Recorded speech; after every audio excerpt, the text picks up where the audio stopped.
జయంతి సందర్భంగా ఆంధ్రప్రదేశ్ కాంగ్రెస్ పార్టీ మిత్రుడు గిడుగు రుద్రరాజు అధ్యక్షతన ఆంధ్రప్రదేశ్ కాంగ్రెస్ పార్టీ అధ్యక్షురాలు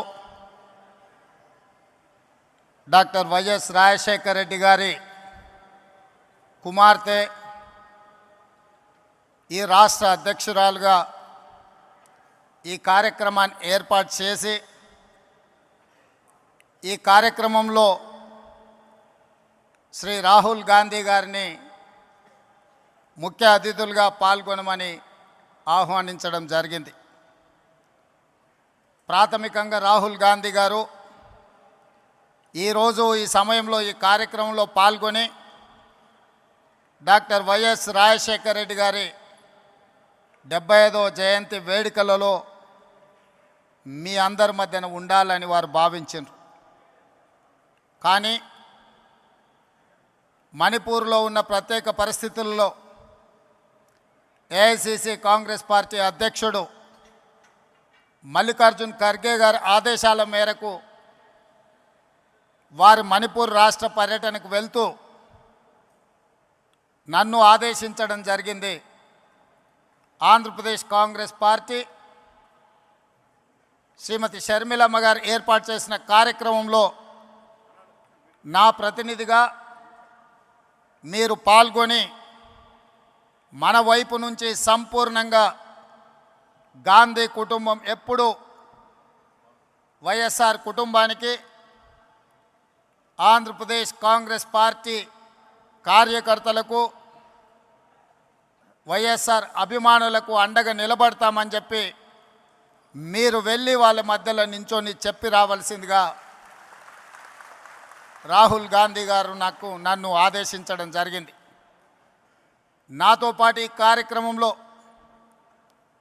ఆంధ్రప్రదేశ్ ఇన్ఛార్జ్ మాణిక్ ఠాగూర్ గారు, తెలంగాణ ఇన్ఛార్జ్ దీపదాస్ మున్షి గారు, ఆంధ్రప్రదేశ్ మాజీ అధ్యక్షులు రఘువీరారెడ్డి గారు, డాక్టర్ కేవీపీ రామచంద్రరావు గారు, మా సహచర మంత్రివర్గ సభ్యులు, ముఖ్యంగా మా మిత్రుడు పట్టి విక్రమార్క గారు, మిగతా మంత్రివర్గ సభ్యులు అందరూ కూడా ఈ కార్యక్రమంలో పాల్గొని ఈరోజు ఈ వాతావరణం చూస్తుంటే ఎవరైనా ఎవరి కుటుంబంలో ఎంత దగ్గర వాళ్ళు చనిపోయినా నెలకో 2 నెలలకో 3 నెలలకో వారి జ్ఞాపకాలు మన నుంచి దూరం అవుతూ ఉంటాయి.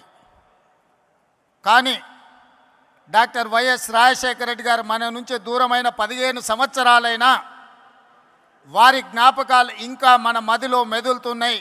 వారిని శాశ్వతంగా మనం గుర్తుపెట్టుకున్నాము అంటే వారు నాయకుడుగా, సంక్షేమ సృష్టికర్తగా, అభివృద్ధి రాష్ట్రంగా నాడు ఉమ్మడి ఆంధ్రప్రదేశ్ను తీర్చిదిద్దడమే కాకుండా ప్రతి ఒక్క మన కుటుంబ సభ్యులలో ఒక కుటుంబ సభ్యుడిగా వారు మనలో బలమైన ముద్ర వేసిండ్రు. కాబట్టే ఈరోజు ఈ వేదిక మీద ఉన్న వాళ్ళు నిన్నగాక మొన్న వైఎస్ఆర్ గారిని కలిసినట్టు, ఆ కలిసినప్పుడు జరిగిన చర్చలను ఇక్కడ ప్రస్తావించినట్టుగా ఉండవల్లి అరుణ్ కుమార్ గారి నుంచి మొదలు పెడితే మాట్లాడిన వక్తలందరూ కూడా ఆనాటి జ్ఞాపకాలను ఈరోజు ప్రస్తావించారు.